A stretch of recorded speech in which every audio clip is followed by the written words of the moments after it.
What up? It's the Reef Man. I was conceived when Bud Green smoked a mega blunt. And now I live in his consciousness as an omniscient being. Pretty fucking dope, right? Now if you don't mind, this is what we call a Reef Man rant. I'm sure most of you heard the story revolving around the assassination of the United Healthcare CEO carried out by Luigi Mangione somewhat recently. Brian Thompson was shot in the back of the head execution style, and Mangione was able to evade being caught by the authorities for a couple of days, but he was eventually caught, and several theories are put out into the void as to why he did it. But I'm not here to delve into that fiasco that has been strung out and talked about enough.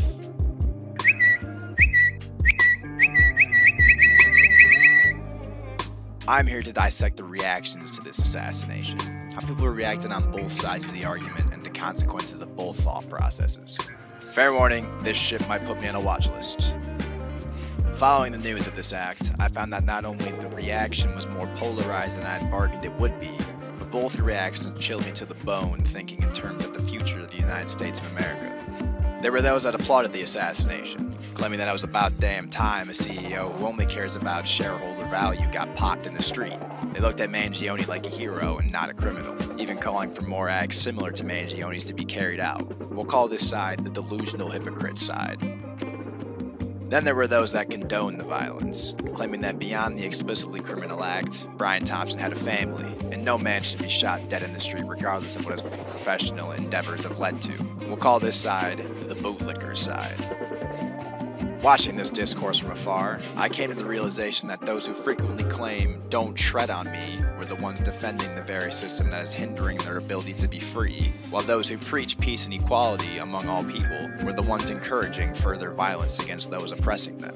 The reactions were basically the exact opposite of what you would figure they would be. And this conclusion led me to the question, what the fuck is going on in the world of politics anymore?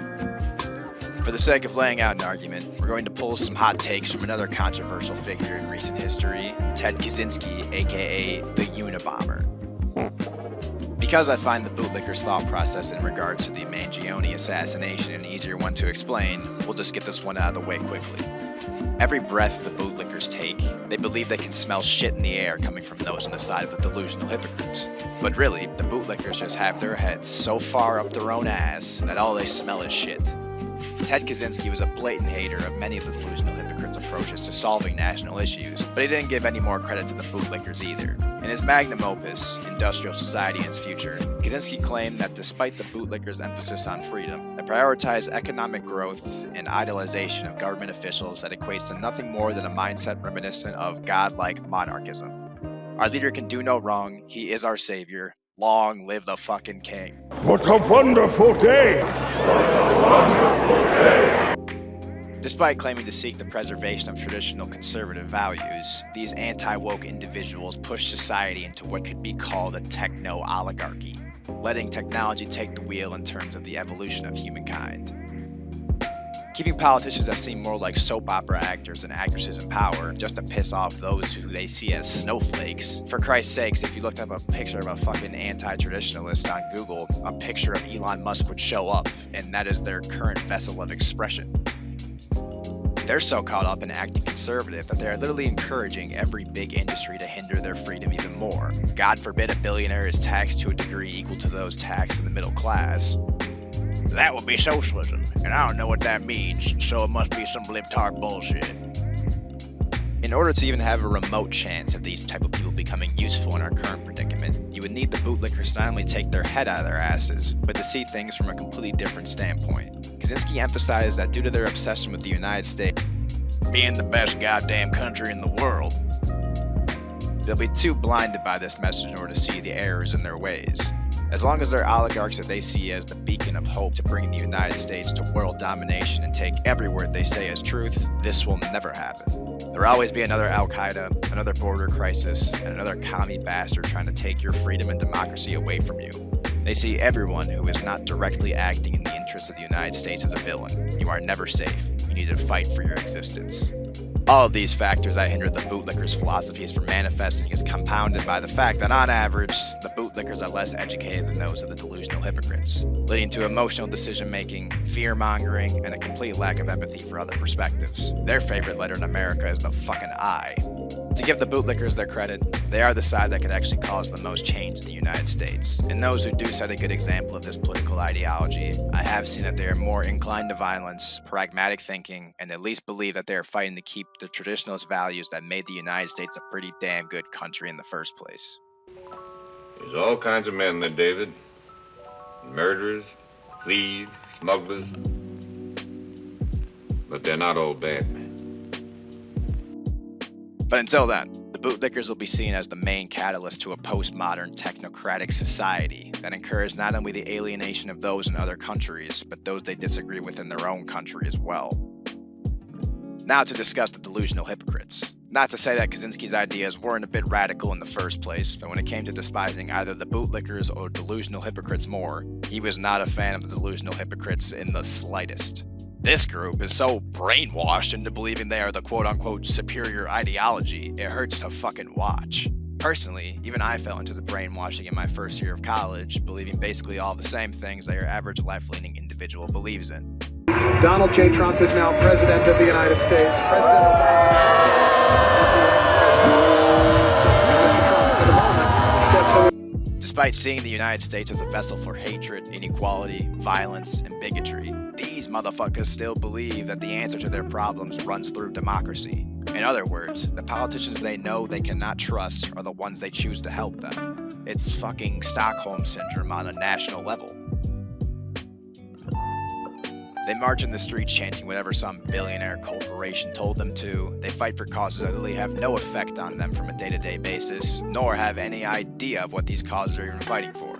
Those in power use these social movements as a means to let the people get their anger out every once in a while. For an example, let's take the Black Lives Matter movement, one that stood at the center stage for many Americans for a brief period of time. Protests, riots, and reform was preached by the masses for days on end following the murder of George Floyd. And in the end, what did all this lead to? All this turmoil, this buildup in hatred towards others, the continuous instances of police brutality in the streets. A couple of major sports leagues put some stickers on helmets, put the words "end racism" on the ends of their playing fields. Corporations made some commercials insisting they care about the cause, so you should buy our products instead of the guys who don't care about stopping racism. They sell your hatred and rage right back to you. Your ideology is commodified into a product that says, I paid $17.99 plus shipping and handling to wear a shirt that shows I want change in this country. This is what Kaczynski despised the most about the delusional hypocrites. If you think fighting for a cause ends in anything less than violence, then you aren't protesting, you're complaining.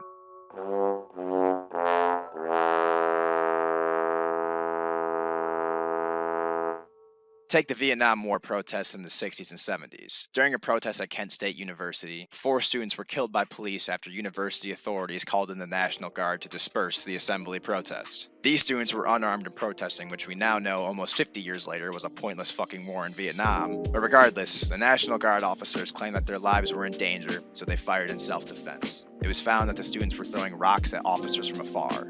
Does that sound like cause enough to fire randomly into a crowd of kids ages 18 to 22? Fuck no, it doesn't. That was when left-wing ideology was real. The hippie movements of the 1960s influenced a generation to not only search for peace in the world, but peace within themselves. Peace, brother. Peace on you too, brother. Now, liberalism is nothing but a chasm of delusional hypocrites.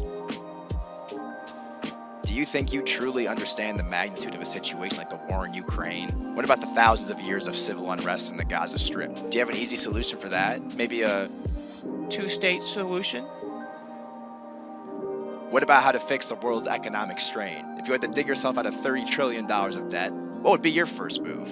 Yeah, we could tax the shit out of billionaires and cap their accumulation of wealth at $500,000. What if they can make as much money as they want to in Australia or Switzerland?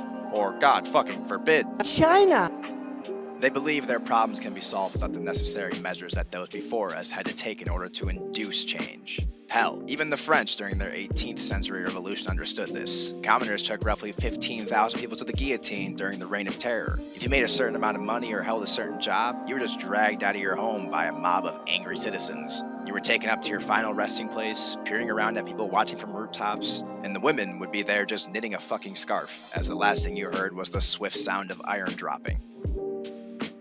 Martin Luther King and Malcolm X died for the civil rights movement. 4 students were murdered by the United States government in order to stop the slaughter of 18-year-olds in Vietnam. We ended slavery in America by literally killing our neighbors who believed human beings were property. When the British wanted to tax us into oblivion, we commandeered the country from foreign rule and told them, if you want it back, come and fucking take it.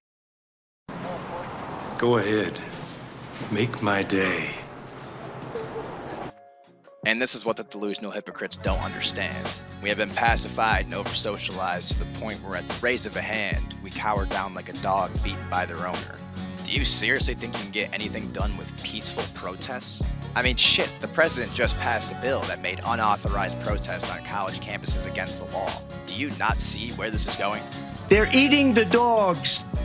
Returning back to the Mangione assassination, this seems to have activated some sense of class consciousness within many groups, seemingly pushing people towards what they fear so much in the first place. They're eating the cats. My point is, based on the masses' reaction to Mangione killing another in cold blood, how come greater measures were not taken beyond that? They're eating the pets. Is a cheeky Twitter post declaring, good riddance to that CEO. He was denying people health care and only cared about shareholder profits. Really the fucking answer? Has humanity's innate ability to be aggressive been desensitized? And if that is so, what are we going to do when we come across people that aren't desensitized to violence? Here's the thing. As an individual that doesn't identify with either the delusional hypocrites or the bootlickers, I don't give a shit who I'm pissing off here. But I can say this. If I wanted to pick someone to lead the country into a better future, I would employ someone from the left to lead the world, but I would employ several people from the right to carry out their wishes. We need the intelligence of the left and the passion of the right to work together.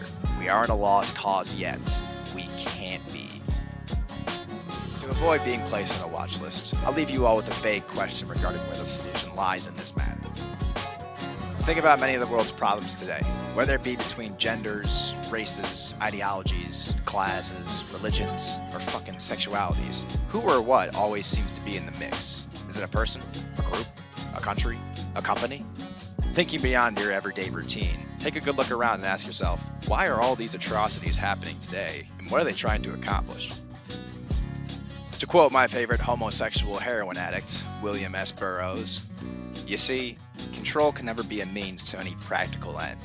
It can never be a means to anything but more control, like junk. Reef Man, this video is not made for the incitation of violence. This is merely just commentary on the nature of humanity itself and its history. I love the United States of America and remain a lifelong voter until I die. Peace the fuck out.